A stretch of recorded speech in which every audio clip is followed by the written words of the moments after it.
Hello नमस्कार, मेरा नाम है आरजे राज। आप देख रहे हैं 1711th episode of Nagpur most happening Facebook live show, जिसका नाम है राज ki Baat women of the year के साथ। महिलाएं अक्सर समाज में एक बहुत बड़ा इम्प्रेशन छोड़ती हैं।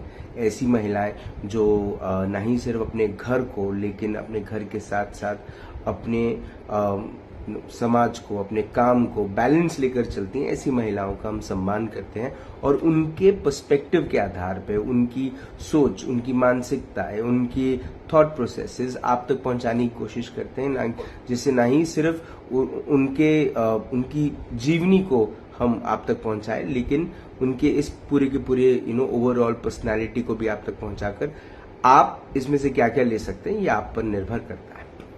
हमारी आज की जो मेहमान है उनका मैं इंट्रोडक्शन दूं, उससे पहले धन्यवाद करता हूं पारिक ब्रदर ज्वेलर्स का, जो ये इनिशिएटिव ले रहा है of women of the year. साथ ही साथ big thank you to Pahnawa, Stylex, wardrobes and kitchens, also Pooja शेलकेज, Live Fit gym, and can't forget to thank मैम्पी रिजेबल डायपर्स फॉर चिल्ड्रन। मेरी आज की मेहमान एक पिछले 23-24 वर्षों से प्रोफेशनली एंकरिंग करती हैं। राजकीय, समाजकीय जितने भी कार्यक्रम हैं उनमें वो होस्ट करती हैं। दुनिया के मैक्सिमम टैलेंटेड सिंगर्स ने जब भारत में परफॉर्म किया या भारत के बाहर भी परफॉर्म किया, तो उनके कार्यक्रमों को होस्ट करने का, एंकर करने का काम इन्होंने किया। प्लीज स्वागत करें मेरी आज की women of the year Mrs Renuka Deshkar ma'am से। मैम नमस्कार। नमस्कार मैम, स्वागत आपका राज की बात में। बहुत बहुत धन्यवाद। मैम, सबसे पहले तो ये कि आप विवाह से पहले आप रेणुका आलशी थे, शिवांगी आलशी थी, ठीक है। तो मैम, क्या थे सपने, क्या बनना था, क्या करना था? एक्चुअली पढ़ाई के साथ साथ ड्रामा में इंटरेस्ट था, तो प्रोफेशनल ड्रामा में थोड़ा इंटरेस्ट था। इसके वजह से बाल नाट्य में काम किया जी, लेकिन तब का थोड़ी सी सिचुएशन, सामाजिक ये सब देखते हुए मेरे पिताजी ने, मैं जब 11th में पढ़ रही थी तो मेरा ड्रामा बंद कर दिया। तो बोल रहे थे क्योंकि अभी शाम के टाइम में रिहर्सल्स को जाना वगैरह लेडीज को अच्छा नहीं है, कि साइकिल से जाते थे हम लोग जी, तो उन्होंने बंद कर दिया, तो मेरा ड्रामा बंद हो गया। लेकिन स्टेज के साथ लगाव था, माइक के साथ लगाव था, बहुत लगाव था। और पढ़ना, मतलब अच्छी अच्छी किताबें पढ़ना, ये मेरी पैशन थी, आज भी है जी। तो बस इस स्टेज को लेके और माइक को लेके कुछ करना है, ये था मन में। मैम, जब पहला कार्यक्रम एंकर करने का मौका मिला, वो कौन सा कार्यक्रम था?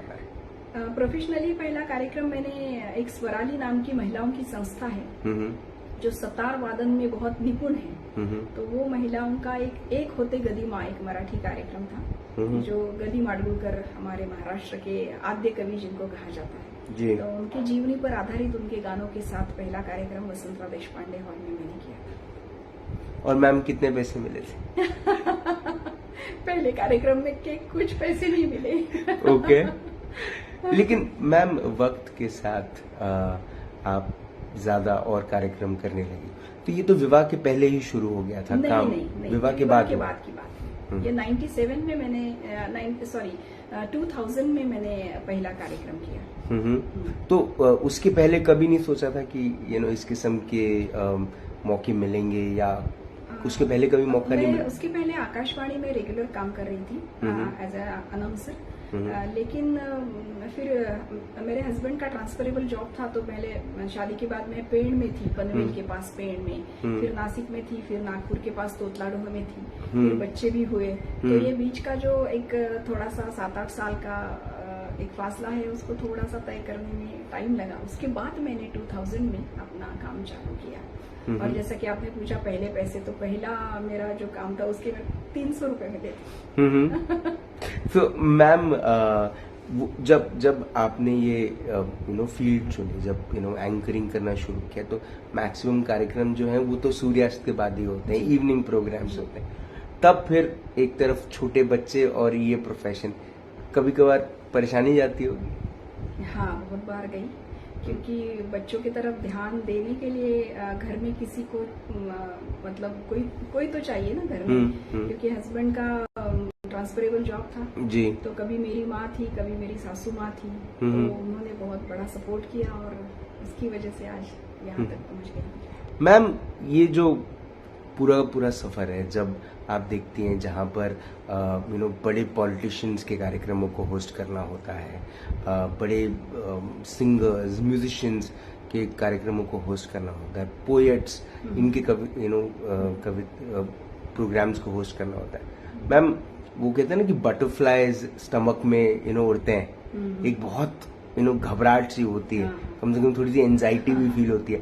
आपको होती थी पहले शुरुआती दौर में? अभी भी होती है, हर कार्यक्रम के पहले कार्यक्रम में होती है। तो कैसे करती हैं फिर अपने आप को फोकस कैसे? एक विश्वास है कि जब से छोटे थे ना तो घर में एक ऐसा वातावरण था जी। मेरे पिताजी ने हम लोगों को भगवान के, हमारे मराठी कल्चर में जो श्लोक है, मंत्र है, उसका बहुत अच्छा ज्ञान दिया था। इसका शुद्ध उच्चारण की तरफ उनका ध्यान था। और जो कुछ सीखना है वो रूट में जाके सीखो और अच्छे से सीखो। ये पक्का विश्वास था कि अभी कुछ भी शब्द निकलेगा या कुछ भी हम लोगों को बताएंगे वो गलत नहीं होगा। ये विश्वास के साथ ही स्टेज पे जब हम चढ़ते हैं तो अच्छा ही निकलता है, और पूरा स्टडी करके, पूरा अभ्यास करके जब चढ़ते हैं तो अच्छा ही होता है, ये विश्वास है। तो ये मन में जो घबराहट सी होती है उसको बस 5 मिनट के बाद हम निकाल सकते हैं। मैम, एंकर जो होता है वो एक कलाकार ही होता है जी। और हर कलाकार का एक मूड होता है जी। तो मैम, कभी ऐसा हुआ कि आप कार्यक्रम के लिए तैयार हो रही हैं, होस्ट करना है, बड़ा कार्यक्रम है, और मैम घर में देशकर सर से आपका झगड़ा हो गया? नहीं, कभी ऐसा नहीं हुआ? देशकर सर से कभी झगड़ा नहीं या हुआ। या बच्चों का कुछ होमवर्क का काम आ गया या कुछ ऐसा? नहीं, ऐसा नहीं, लेकिन कैजुअलिटीज आई थी। मैं स्टेज पे खड़ी थी और मेरे ससुर जी की तबीयत एकदम खराब हो गई। उनके फोन चल रहे थे, गडकरी साहब का बहुत बड़ा प्रोग्राम था, बहुत भीड़ थी, और मैं फोन बंद करके रखती हूँ जब कार्यक्रम था, लेकिन घर में मालूम था कि कुछ थोड़ा सा गड़बड़ है आज थोड़ा सा, तो मैंने फोन सिर्फ साइलेंट मोड पे रखा। और जब मैं थोड़ा सा अंदर विंग में जाती थी तब तक फोन उठाती थी तो एकदम से एम्बुलेंस की आवाज आ गई और समझ में आया कुछ कैजुअलिटी है। तब बहुत तकलीफ हुई, लेकिन वो कार्यक्रम पूरा करना पड़ा और उसके बाद तुरंत हॉस्पिटल गए। ऐसा हुआ है। तो मैम, जैसे मैं रेडियो पे काम करता था, रेडियो सिटी में था मैं, तो मैं एक दिन लाफ्टर डे था और मैं सुबह में शो कर रहा हूँ और लाफ्टर डे के बारे में बात कर रहा हूँ, और उसी वक्त नीचे से मेरी नानी की अंतिम यात्रा जारी है। तो वो मेरे लिए मैटर ऑफ चॉइस था, लेकिन मैम एक गिल्ट भी था। तो मैम, ये आपको हुआ कभी? हाँ, जब भी ऐसी सिचुएशन आई कभी आपके? बहुत बार होता है, क्योंकि जब हमारी फैमिली और हमारा प्रोफेशन इसमें जो चूज करना है, उसमें जो बॉर्डर लाइन रहती है ना, वो बॉर्डर लाइन पे खड़ा रहना बहुत कठिन है जी। लेकिन तब फिर ये विवेकपूर्ण रीति से हमें ये लेना चाहिए, डिसीजन लेना चाहिए कि आज के टाइम में इस वक्त क्या अच्छा है, क्या करना चाहिए, क्या कर सकते हैं। तो ये विवेक अगर जागरूक हो तो हम बैलेंस कर सकते हैं। लेकिन मैम, पुरुषों के लिए थोड़ा सा ये कम, लेकिन महिलाओं के लिए तो बहुत ज्यादा ही कटघरे में खड़े करने वाली बात होती है, क्योंकि भावनाशील ज्यादा होती है शायद महिलाएं जी। नहीं, लेकिन समाज भी आपको कटघरे में ज्यादा खड़ा करता है, लेकिन अगर घर का सपोर्ट हो पूरा तो वो हमारे लिए बैकबोन है। अगर घर का सपोर्ट हो तो कोई टेंशन नहीं है। मैम, लोग लाखों रुपए खर्चा करते हैं, दुकान बनाते हैं, माल खरीदते हैं, नौकर हायर करते हैं, बिजली का बिल भरते हैं, पानी का बिल भरते हैं, टैक्स भरते हैं, और महीने के जितने कमाते हैं उससे कहीं ज्यादा मैम आप कमा लेती हैं। मतलब अगर मैं एक जनरल एक बात बोलूं तो, है ना, तो मैम ये जो टैलेंट से जो अर्निंग है ना, बहुत साधारण रॉ लैंग्वेज में बात कर रहा हूं मैं, ये जो अपने टैलेंट से जो अर्निंग है मैम, इसकी मैम एक एक्टर की और एक सिंगर की मैम एक उम्र होती है। मैम, एंकरिंग में तो जितनी ज्यादा उम्र और जितना ज्यादा एक्सपीरियंस उतने ज्यादा आपकी कमर्शियल वैल्यू। मैम, आप इसको किस तरह से देखते हैं? मैं सबसे बेसिक मेरा ये है कि मैं समाज को कुछ देना चाहती हूँ। मेरे पहले प्रोग्राम से लेके आज तक मेरा सामाजिक योगदान क्या रहेगा, ये सबसे पहले मैं प्रोग्राम में सोचती हूँ। तो जैसे जैसे उम्र बढ़ती जाएगी शायद मेरा सामाजिक योगदान ज्यादा बढ़ते जाएगा, तो मैं उसी हिसाब से मेरे प्रोग्राम्स की ओर देखती हूँ। मैम, दो किस्म की होस्टिंग होती है। एक होस्टिंग वो जो हम टेलीविजन पे देखते हैं, जिसके अंदर में चिल्लाना ज्यादा है और हर बात पे तालियों की डिमांड करना ज्यादा है, और एक होता है जिसमें बहुत नेचुरली लोग ताली बजाते हैं। आपके कार्यक्रम में ये बहुत नेचुरल प्रोसेस है, जहां पर लोग आपकी बात को, आपके थॉट प्रोसेस को, आपके शब्दों को, आपके एग्जाम्पल्स को सुनकर तालियां बजाते हैं। मैम, इसके लिए तैयारी कितनी करनी पड़ती है? हाँ, जैसे मैंने पहले आपको बोला कि मेरे पिताजी बहुत चूजी थे। हर बर्थडे को किताब ही मिलती थी, अच्छी अच्छी किताबें मिलती थी, बहुत सारी किताबें थी घर में। तो शुरू से पढ़ने का शौक था, और अच्छा पढ़ने का मतलब पढ़ने में भी टाइम वेस्ट नहीं होना चाहिए। जो पढ़ते हैं वो दिमाग में जाना चाहिए, अच्छा जाना चाहिए। तो बहुत सारी किताबें पढ़ी थी, तो कुछ कोट्स हैं, कुछ अच्छी स्टोरीज है जो दिमाग में पक्की तरह से बैठी है। और जब ऐसे कार्यक्रम आते हैं तो वहाँ पे कौन सी स्टोरी किस वक्त बोलनी चाहिए, या कौन से कोट कहाँ कोट करने चाहिए, तो ये एंड वक्त पे जो भगवान पे भरोसा है तो दिमाग में आ जाता है, वो बोल देते हैं। और मैं सोचती हूँ कि समाज के लिए जो अच्छा है ये सबको चाहिए। सामने बैठने वाला भी हमारे लिए क्या अच्छा है ये सुनने के लिए वहाँ पे बैठा है। तो अगर हम उसको वो चीज देते हैं ना, तो तालियां अपने आप बजती हैं, क्योंकि उनकी मन की बात हम लोग करते हैं बहुत बार जी। तो उसके लिए तालियां मिलती है, और उसको देख के फिर अच्छा एक कार्यक्रम की जिसको ऊंचाई बोलते हैं वो भी बढ़ जाती है। मैम, आप इतने अलग अलग तरीके के, अलग अलग जॉनर्स के कार्यक्रम करती हैं, कौन सा कार्यक्रम होस्ट करने में मजा आता है और कौन सा होस्ट करना मजबूरी लगता है? मैं मजबूरी वाला एक भी कार्यक्रम लेती ही नहीं जी। मेरे प्रोफेशनल वैल्यूज में मैं सबसे पहले जो अच्छा लगता है वही काम करती हूँ, तो मजबूरी की बात ही नहीं है। मैम, लेकिन कौन से में एंजॉय करती हैं आप? एंजॉय करती हूँ गानों के कार्यक्रम में, अच्छे सिंगर्स हैं जी। या टॉक शोज में मैं ज्यादा एंजॉय करती हूँ। मैंने करीबन आज तक 150 से ज्यादा वर्ल्ड क्लास लोगों की ये ली है मुलाकात इंटरव्यू किया है आपने? इंटरव्यू किया है, वो दूरदर्शन में किया है, अलग अलग मतलब चैनल्स में किया है, या स्टेज में डायरेक्टली ओपन शोज भी किए हैं, टॉक शोज किए हैं। तो उसमें सबसे ज्यादा मैं खुद को अच्छा महसूस करती हूँ। मैम, कोई भी कार्यक्रम हो, उसमें एंकर की जो भूमिका है, अगर लोग उसको सही मायने में समझें तो वो इंसान होता है जिसके हाथ में कार्यक्रम की बागडोर होती है।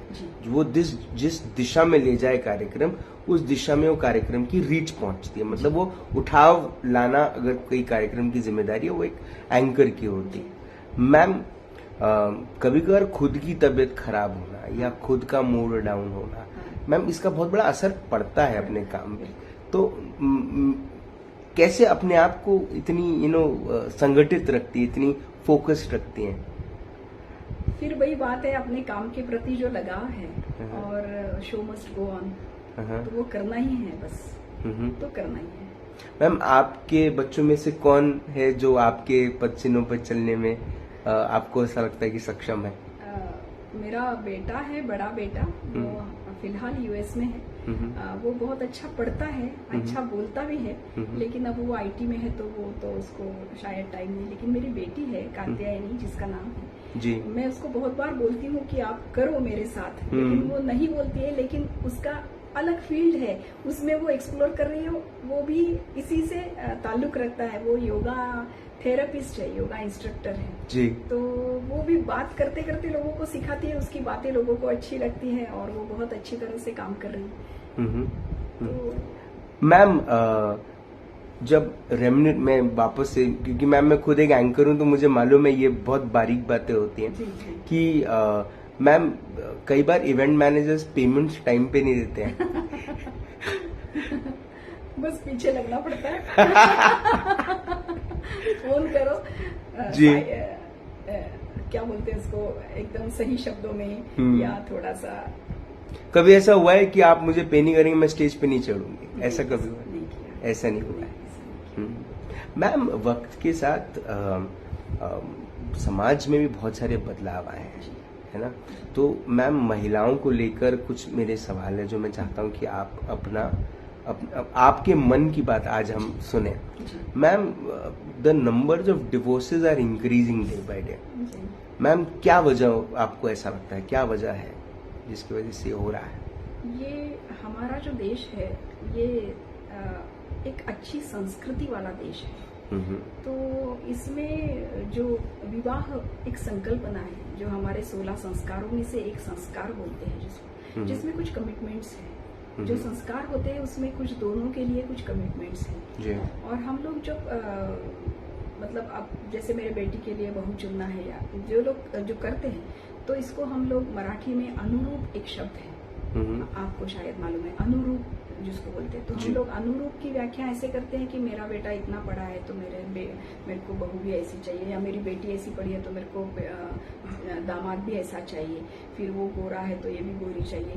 इस टाइप की क्या बोलते हैं, सोच पर हम लोग निर्णय लेते हैं।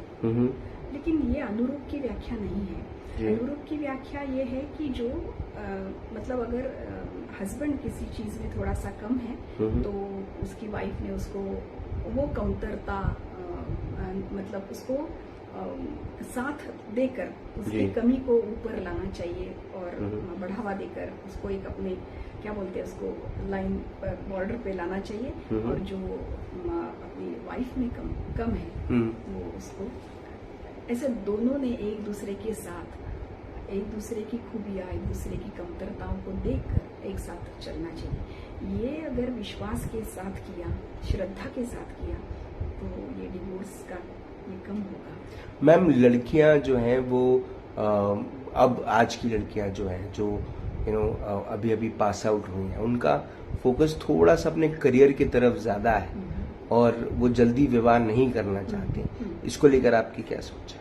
ये भी गलत सोच है, क्योंकि जो नेचुरल हमारा ये बना है एक स्त्री और पुरुष, नेचुरल ये है, बायोलॉजिकल जिसको बोलते हैं। क्योंकि विवाह करना मतलब अपनी पीढ़ी को आगे भी बढ़ाना है ना। तो अब तो डॉक्टर्स भी खुलेआम बोलते हैं कि जल्दी शादी करो, जल्दी बच्चे पैदा करो, और 30 के बाद अपना करियर तो उम्र भर करना है। लेकिन जो चीज अच्छी तरह से होनी चाहिए उसको अच्छी तरह से योग्य क्या बोलते वक्त पर परफेक्ट टाइम पे करो। तो ये घर में बताना चाहिए, समाज में बताना चाहिए। ये जो अलग अलग शोज आते हैं इसमें जो करियर माइंडेड उनका जो दिमाग बनाया जाता है पर्पसली, इसकी तरफ ध्यान न रखते हुए घर के लोगों ने, समाज ने बच्चों को सिखाना चाहिए, ये बात बतानी चाहिए। मैम, वो पार्लियामेंट हो या फिर समाज हो, महिलाओं की भूमिका जो है वो वक्त के साथ बढ़ती जा रही है। एक महिला की भूमिका जो है, जहाँ पर मैम कोविड के दौर में भी हमने देखा कि बहुत सारी महिलाएं समाज कल्याण के जितनी भी संस्थाएं हैं उसको लेकर बाहर निकली और उन्होंने बहुत सेवा की। मैम, ये जो बदलाव हम देख रहे हैं जहाँ पर महिला पुरुष के साथ कंधे से कंधा मिलाकर चल रही हैं, इसके प्लस पॉइंट्स क्या समझती हैं आप और इसके नेगेटिव पॉइंट हैं क्या? ये सवाल पूछा। प्लस पॉइंट्स तो बहुत है, क्योंकि निर्मिति ये महिलाओं का ये है, मतलब क्या उसके पास तो वो निर्मिति का गुण है ही। निर्मिति तो कर रही है। तो निर्मिति सिर्फ नए शिशु को जन्म देना नहीं, निर्मिति विचारों की भी है और निर्मिति के साथ साथ वो करने के लिए भी सक्षम है। क्योंकि आप देखो कितनी सारी ऐसी महिलाएं जो घर काम करती है, जो घर में आया या ऐसी काम करती हैं, उसके घर में कुछ नहीं रहता, फिर भी वो 3-4 बच्चों को जन्म देकर उनका पालन पोषण करके उसको पढ़ाने के लिए भी सक्षम है। इधर उधर से कुछ ना कुछ काम करके वो उसको बड़ा करती है। तो ये जो उसके हर एक स्त्री के अंदर ये जो एक गुण है, ये जो शक्ति है, इस शक्ति को पहचानना चाहिए। और इसके साथ अगर वो खड़ी होती है तो वो ज्यादा रोते बैठने वाली भी नहीं है, वो काम करती है पक्की तरह से।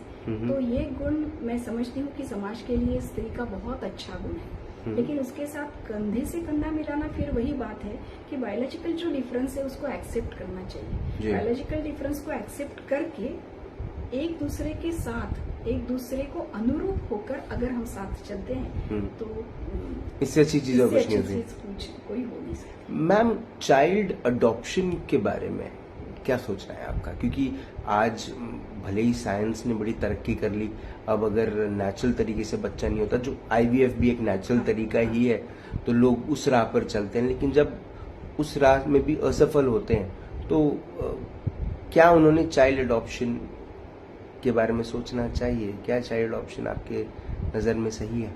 सही है, बिल्कुल सही।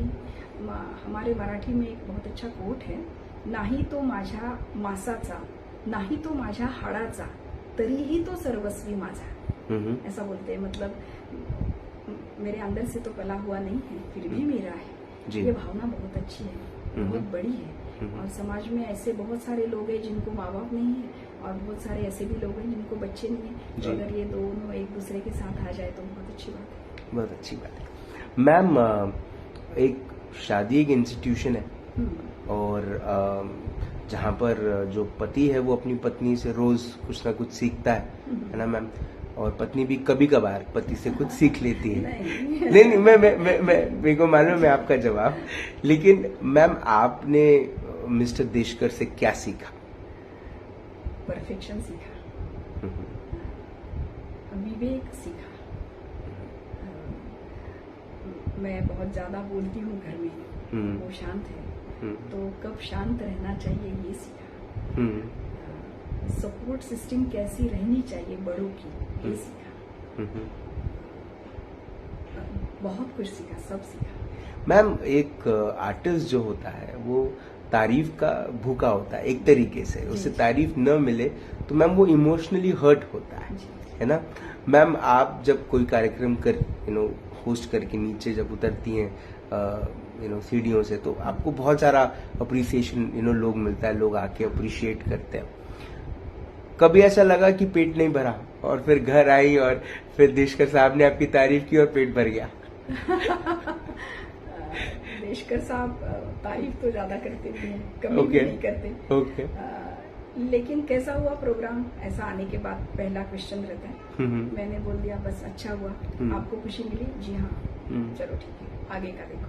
मैम, आप गडकरी जी के बहुत सारे कार्यक्रम होस्ट करती हैं, फडणवीस जी के बहुत सारे कार्यक्रम होस्ट करते हैं, तो आपकी जो फ्रेंड्स हैं वो तो मैम यही सोचकर चलती हुई कि अभी इलेक्शन आएगा और रेणुका बीजेपी को वोट दे देगी, कि कांग्रेस की भी कुछ काम मिलते हैं आपको? पहले बहुत सारे करती थी, करीबन 5-6 साल पहले। अभी भी करती हूँ, करती ऐसा नहीं, करती हूँ बहुत सारे प्रोग्राम्स। तो कभी ऐसा हुआ, अगर हुआ है ऐसा कि कभी किसी ने कहा कि आप पॉलिटिक्स क्यों नहीं ज्वाइन करती, आप इतना अच्छा बोलती हैं? हाँ, बहुत बार पूछा है, लेकिन वो मेरा बिल्कुल भी मेरा इंटरेस्ट का ये नहीं है। ओके, पर अगर मौका मिला तो करेंगी? अगर नहीं, अच्छा मौका मिला तो? नहीं, घर संभालना इतनी बड़ी बात है, कहाँ पे समाज संभालते हैं जी, क्योंकि डर लगता है सब चीजों से। मैम, इतने 24-25 सालों का ये जो पूरा एक्सपीरियंस है मैम, कभी सोचा इस पे कोई किताब लिखी जाए कभी? कुछ जी, अभी चालू है प्रोसेस, क्योंकि बहुत बार लोग बोलते हैं कि आप क्लासेस ले, सिखाओ, आने वाली पीढ़ी को सिखाओ। पर ये सिखाया जा सकता है? नहीं सिखाया जा सकता, ये क्या डेवलप करने की आर्ट है। सिर्फ इतना बोल सकते हैं कि प्रोनाउंसिएशन की तरफ ध्यान दो, पढ़ो, ज्यादातर पढ़ो जी, और हम डेमोन्स्ट्रेशन दिखा सकते हैं। लेकिन एन वक्त पे जो होता है, मैं जिनको गुरु मानती हूँ इस क्षेत्र में, वो प्रोफेसर राम शेवाड़कर जी, जिसको वक्ता दश सहस्रेषु कहते हैं जी, तो उनके पास मैं जाकर बैठती थी, तो वो बोलते थे कि हर एक सूत्र संचालक के पास जो गुण होना चाहिए वो गुण है प्रत्युत्पन्न मतित्व।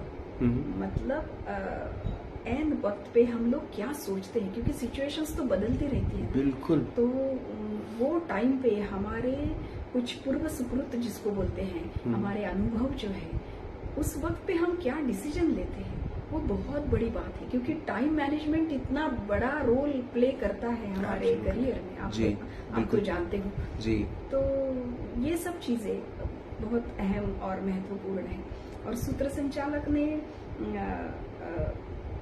एक गायक का अगर प्रोग्राम कर रहे हैं तो गायक को बड़ा करना है, सूत्र संचालक ने बड़ा नहीं होना चाहिए जी। तो कितनी बात करनी है, कब बोलना है, कितना बोलना है, उसका आदब रख के कैसे बोलना है, ये सब मैं सोचती हूँ कि करने से ज्यादा मतलब जितना प्रैक्टिस करोगे उतना ज्यादा अच्छा रहेगा। फिर भी किताब के जरिए मैं ये सब लिखना चाहती हूँ।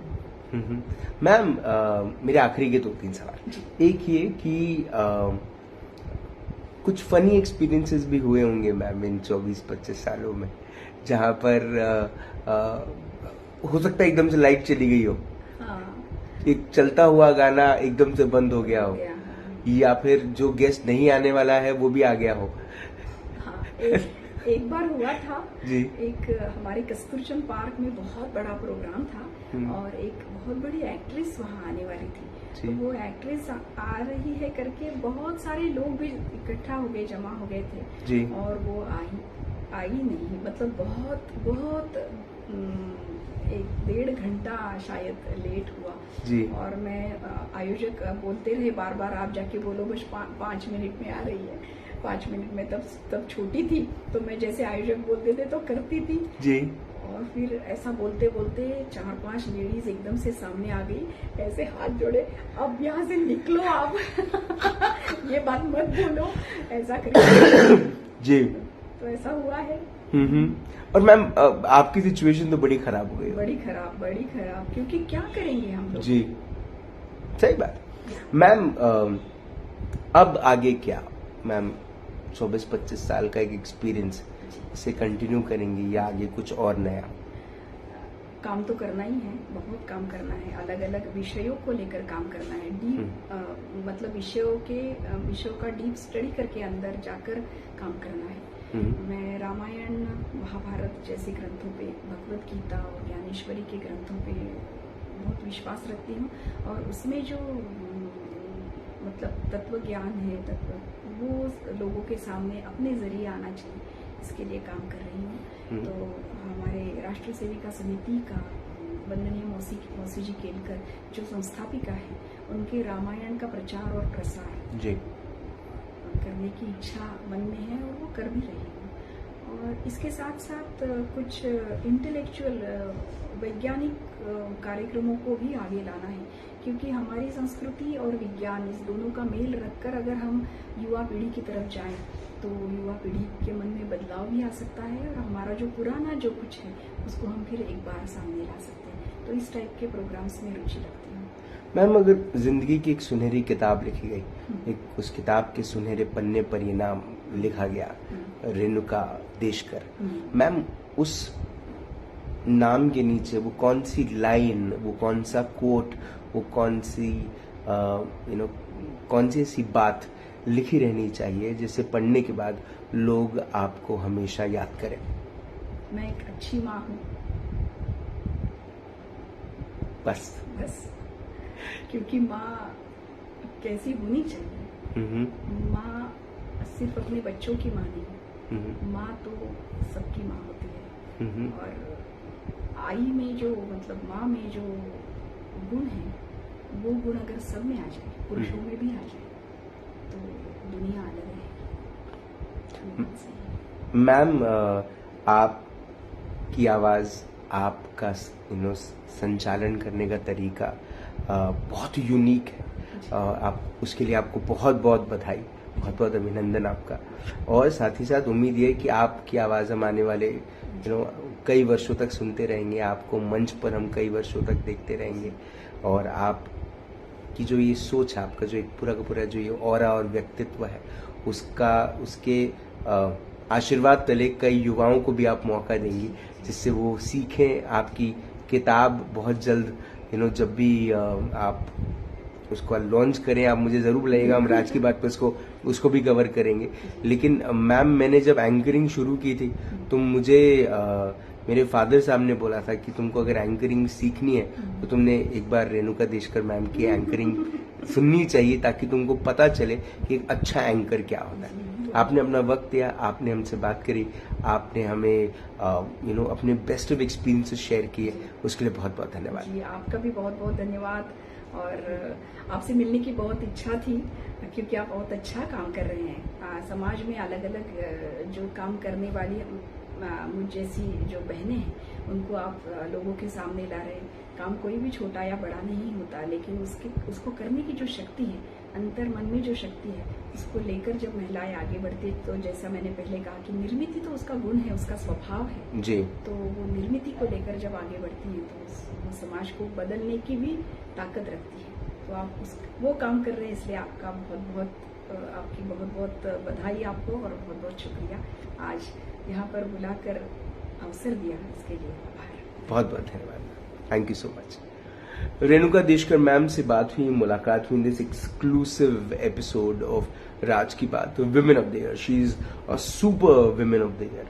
लेकिन देखिए, ये बात तो हकीकत है कि एक संचालिका जो होता है, जो संचालन करता है, एक संचालिका के हाथ में पूरे के पूरे कार्यक्रम का दारोमदार होता है। वो जिस दिशा में कार्यक्रम को ले जाए, जिस एनर्जी के साथ, जिस वाइब के साथ, जिस थॉट्स के साथ वो ले जाए, कार्यक्रम उसी दिशा में होता है। जो ये लोग जो ऑडियंस है उसका वो उस लेवल पे लुत्फ उठाती है।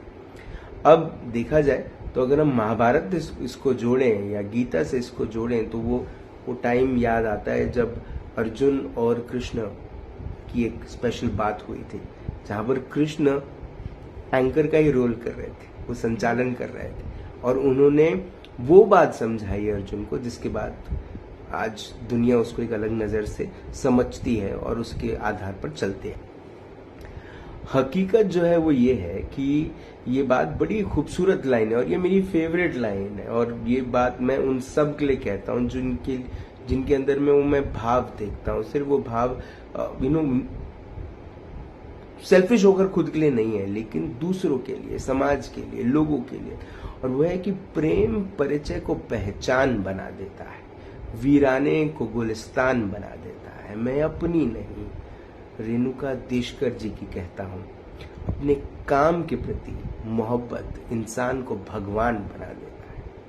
उम्मीद है कि रेणुका देशकर जी जैसे लोग और समाज में आए और खुलकर अपनी बात करें, अपने बातों से, अपने थॉट से महिलाओं को जो 4 दीवारों में बंद है, मैं 4 दीवारों की बात कर रहा हूँ, मतलब घर की बात नहीं कर रहा हूँ, मैं सोच की भी बात कर रहा हूँ, कि जो अपनी मानसिकताओं में कैद हैं, उन्हें वो खिड़की मिल जाए जिससे वो निकल कर आसमान में उड़े और अपनी एक पहचान बनाए। आपसे फिर होगी मुलाकात इन राज की बात। तब तक अपना ध्यान रखें, सुरक्षित रहें, स्वच्छ रहें, स्वस्थ रहें, मस्त रहें, खुश रहें, व्यस्त रहें, परिवार के साथ एक अच्छा वक्त बिताएं। और अगर आपके परिवार में एक छोटी सी बिटिया है जो कोई भी बात खुलकर कहती है, उसके हर शब्द का जो जो वो प्रोनाउंसिएशन है, वो प्रोनाउंसिएशन बड़ा साफ है, हर बात को वो खुलकर कहती है। जब वो कहती है कुछ तो आपका मन गदगद महसूस होता है, ताली बजाने का करता है, तो समझिए वो रेणुका देशकर बन रही है। जिंदा रहें। जय हिंद।